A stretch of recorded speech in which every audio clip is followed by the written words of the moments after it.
గమ్యము లేని మనిషి, ఆదరణ లేని మనిషి, తండ్రి తల్లికి దూరముగా ఉన్న మనిషి. ఒక మనిషి ఒక భయంకరమైన కలవరంతో వెళుతున్నాడు. జాగ్రత్తగా వినండి.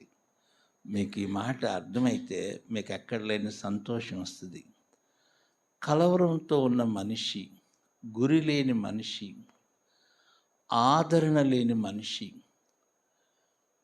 సమాధానం లేని మనిషికి నేను చెప్పేస్తున్నాను, ఆశ్రయం ఇచ్చే స్థలమే దేవుని మందిరం.